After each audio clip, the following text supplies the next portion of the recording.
सिद्धि विनायक गणेश की जय हो। बुद्धि प्रदाता गणेश की जय हो। नमस्कार, मैं रूपक महागणाधिपति गणेश के इस नए अंक में आपका स्वागत करता हूं। आज गणेशोत्सव का तीसरा दिन है और हमारा तीसरा अंक।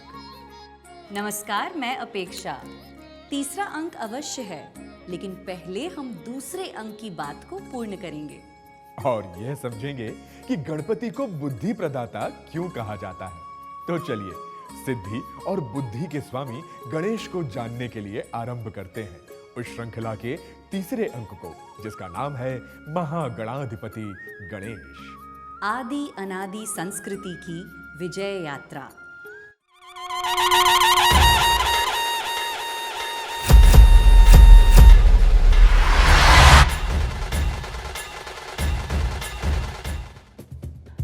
शिव पुराण में रुद्र संहिता भाग के चतुर्थ खंड या कुमार खंड के अध्याय 20 में इस आख्यान को देखा जा सकता है।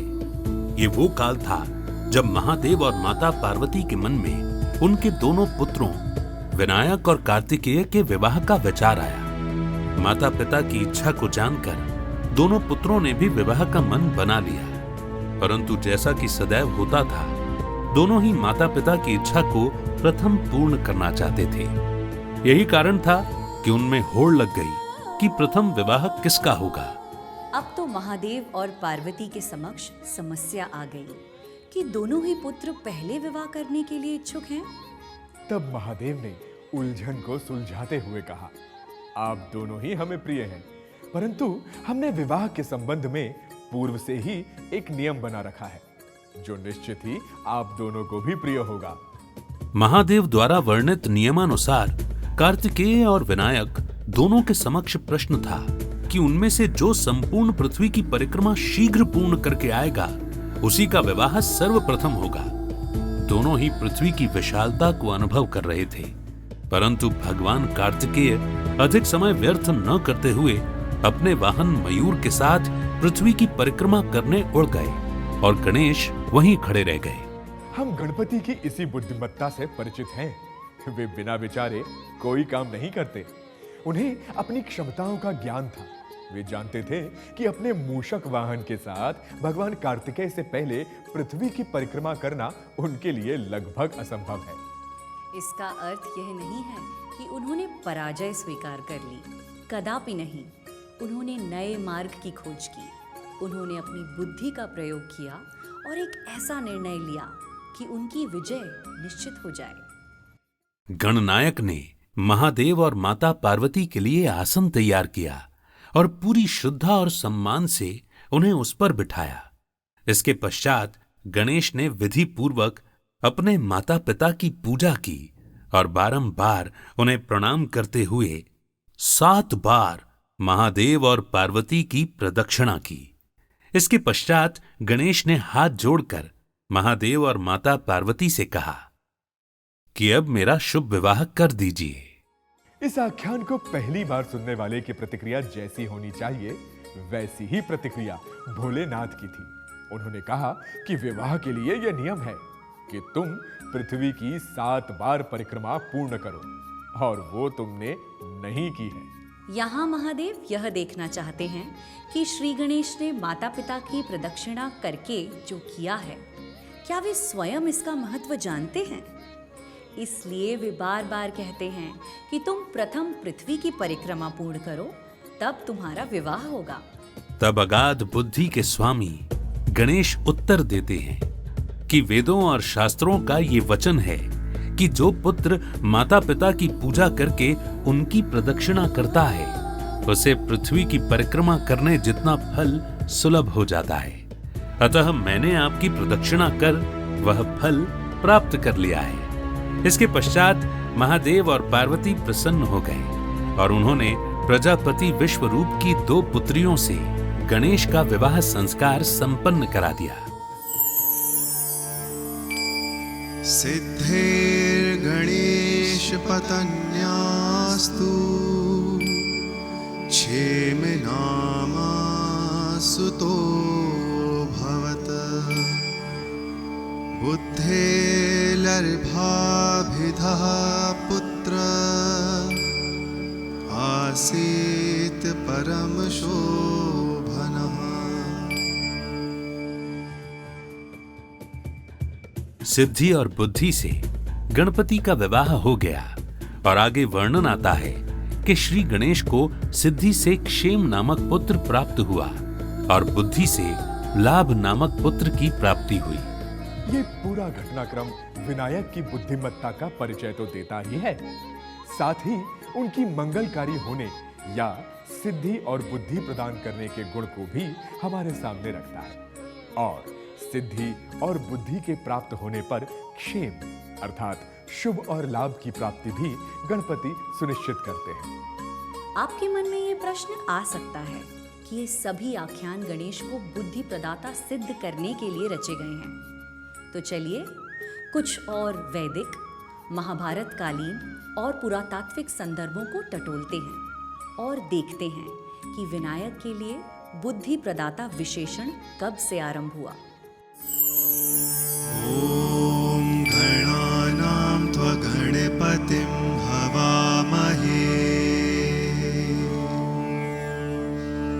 कविं कवीनामुपं श्रवस्तमम् ज्येष्ठराजं ब्रह्मणा ब्रह्मणस्पत आनः शृण्वन्नोतिभिः सीदसादनम्।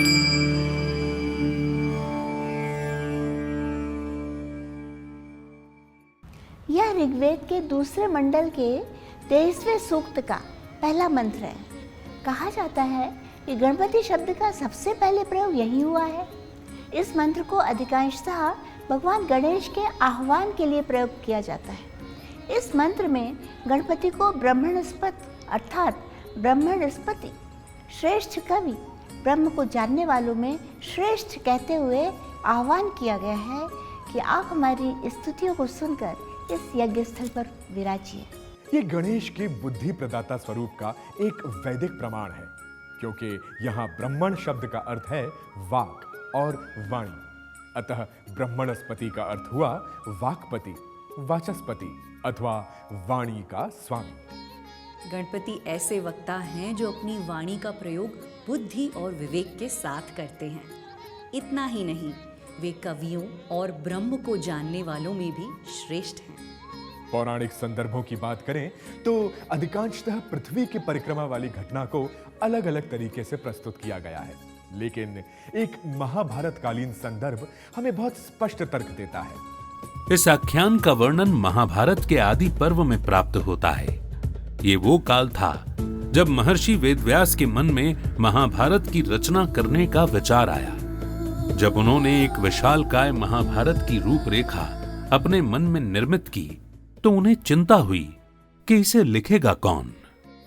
आदि अनादि संस्कृति में ऋषियों ने अधिकांशतः श्लोक और मंत्र उच्चारित किए हैं और किसी और ने उन्हें लिखा है। संभवतः इसका कारण यह रहा कि अधिकांशतः श्लोक और मंत्र गहरे ध्यान की अवस्था में देखे या सोचे गए और श्लोकों को सोचने के साथ लिखना संभव नहीं था। ऐसा ही प्रश्न वेदव्यास के समक्ष था कि यदि वे श्लोकों की रचना करेंगे तो उन्हें लिखेगा कौन।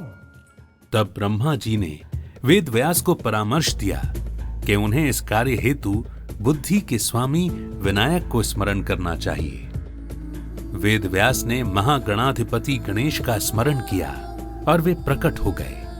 वेदव्यास का अनुरोध सुनकर गणेश ने महाभारत को लिखना स्वीकार अवश्य कर लिया, परंतु उन्होंने वेदव्यास के समक्ष एक प्रस्ताव रखा। उन्होंने कहा कि उनकी लेखनी एक क्षण के लिए भी ना रुके। यह कोई असाधारण बुद्धि का स्वामी ही कह सकता था। महर्षि वेदव्यास ने भगवान गणेश की शर्त मान ली, लेकिन एक प्रतिज्ञा ली कि आप बिना अर्थ समझे कोई श्लोक नहीं लिखेंगे। गणेश ने सहर्ष वेदव्यास की शर्त मान ली और लिखने की प्रक्रिया आरंभ हुई। वेदव्यास कुछ श्लोकों के बाद एक कठिन श्लोक बोलते और जब तक गणेश उसका अर्थ समझते वे अन्य श्लोक सोच लेते। सुनने में ऐसा लगता है कि जैसे वेदव्यास ने अपनी बुद्धि से विश्राम करने और नया श्लोक सोचने के लिए समय बचा लिया। लेकिन गणेश जी की बुद्धिमत्ता को देखते हुए यह सच नहीं लगता। ऐसा प्रतीत होता है कि महर्षि वेदव्यास को गणेश के रूप में ऐसे बुद्धिमान लेखक मिले थे जिन्होंने कठिन श्लोकों के नाम पर महाभारत जैसी युद्ध गाथा में भी गूढ़ रहस्यों को भी शामिल करवा लिया। यही कारण है कि यह आख्यान उनकी बुद्धिमत्ता का प्रतीक बना। नेपाल से प्राप्त पिघलामाला नामक एक तांत्रिक पुस्तक की 13वीं शती की एक हस्तलिखित प्रति में तथा राजपूत शैली के एक 17वीं शती के चित्र में गणेश जी को महाभारत लिखते हुए भी चित्रित किया गया है। इससे सिद्ध होता है कि महाभारत में प्रस्तुत आख्यान को इतिहास और कला क्षेत्र के विद्वान विशेषज्ञों द्वारा स्वीकृति प्राप्त हो गई थी। अब प्रश्न है कि क्यों और कैसे भगवान गणेश का विद्या से इस प्रकार का संबंध स्थापित हुआ। हम देखते हैं कि इस बारे में विभिन्न विद्वानों के मत अलग अलग हैं। जैसे भंडारकर का मत है कि ब्रह्मणस्पति और बृहस्पति की समानता के भ्रम से ऐसा हुआ। उनका कहना है कि क्योंकि बृहस्पति विद्या के दाता हैं, तो गणपति को ब्रह्मणस्पति कहकर विद्या का दाता मान लिया गया। एक और विद्वान कुमार स्वामी समझाते हैं कि क्योंकि पाणिनि की एक पुस्तक गणपाठ है जिसमें संबंधित शब्दों की सूची दी गई है, क्योंकि पुस्तक का नाम गणपाठ है और गणेश गणपति हैं, तो उन्हें इस प्रकार की सभी पुस्तकों का वाची मान लिया गया। गणेश की विद्या से संबंध के बारे में गणेश पर विशेषज्ञता से कार्य करने वाली कला इतिहासकार और लेखिका एलिस गेटकी का मत जानने योग्य है।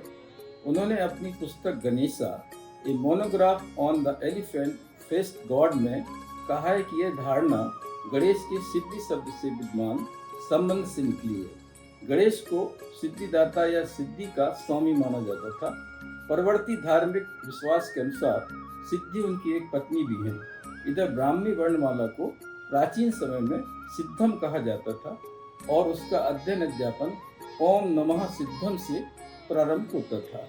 अतः गणेश का प्रथम संस्कृत वर्णमाला से तथा बाद में विद्या से संबंध हो गया। हम कह सकते हैं कि एलिस गेटकी के अनुसार ओम नमः सिद्धम ही बाद में ओम गणेशाय नमः बन गया और लेखक धार्मिक पुस्तकों के प्रारंभ में गणेश की इस स्तुति को लिखना मंगलकारी समझने लगे। और यह क्रम विद्या अध्ययन पर ही नहीं रुका। जन सामान्य ने लगभग सभी कार्यों के आरंभ में भगवान गणेश के स्मरण या आह्वान को मंगलकारी माना और उन्हें आदि अनादि संस्कृति के विकास में शामिल कर लिया गया। इसी का परिणाम है कि आज सामान्य बातचीत में भी किसी कार्य के शुभारंभ को श्री गणेश कहा जाता है। कई प्रदेशों में तो भोज के समय एक मंगल घट चूल्हे के पास रख दिया जाता है और पूरियां तलने के लिए कढ़ाई का आरंभ गणेश गांठ से किया जाता है। लेकिन आश्चर्य है कि गणेश के प्रत्येक रूप की स्वीकार्यता के बीच कुछ विद्वान उनके रूप पर प्रश्न करते हैं और हम उनके उत्तर नहीं दे पाते।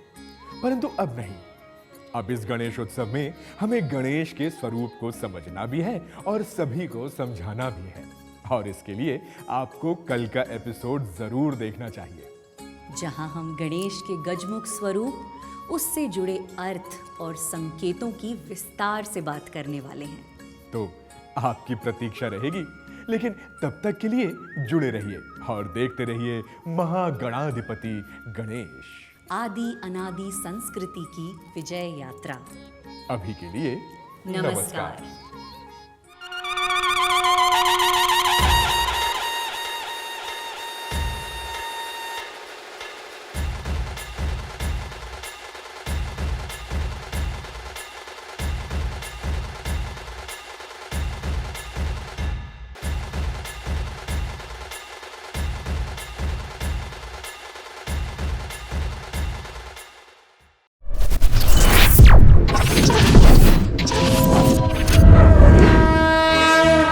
वयं राष्ट्रे जागृयाम पुरोहितः। हम राष्ट्र आराधक भारतवर्ष को जागृत और जीवंत बनाएं। युग युगीन भारत के कालजयी महानायकों की तेजस्विता की गौरव गाथा